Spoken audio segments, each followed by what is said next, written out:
Hello sir, আপনি একটু আজমপুর বিবাড়িতে আসেন তো, ওরা লোক তুলতে হবে। স্যার দেখেন না, স্যার দেখেন না, আমাদের কোনো দোষ নাই, সব দোষ আপনাদের জামাই রিয়াজের। আমাদের জামাইয়ের মানে আবার মিথ্যে কথা। ওদেরকে ছেড়ে দিন স্যার, ওরা ঠিকই বলছে। তুই তুই একে চিনিস নাকি? চিনবো না কেন? এই শালা তোমার ব্যাগ মোবাইল সব চুরি করে লেগেছে, আর এই শালা চোর আমার বোনকে বিয়ে করতে এসেছে। এই তুমি থামো থামো, আমার ভাইপোর গায়ে হাত দিবা না। আমি সব কিছু বিশ্বাস করতে পারি, কিন্তু আমার ভাইপো চুরি করেছে এটা আমি কখনোই বিশ্বাস করতে পারবো না। সত্যি করে বলবা তুই চুরি করেছিস? হ্যাঁ ছোট আব্বা, আমি চুরি করেছি। তুমি চুরি করেছো? হ্যাঁ আমি চুরি করেছি, কিন্তু আমার লেগে না, শুধু তোমার লেগে। আজ 3 বছর ধরে তোমার সাথে আমার সম্পর্ক।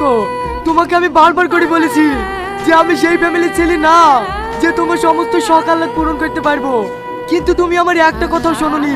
বারবার শুধু একটা কথাই বলেছো, তুমি যদি এই জিনিসটা না দিতে পারো তাহলে তোমার সাথে আর সম্পর্ক রাখবো না।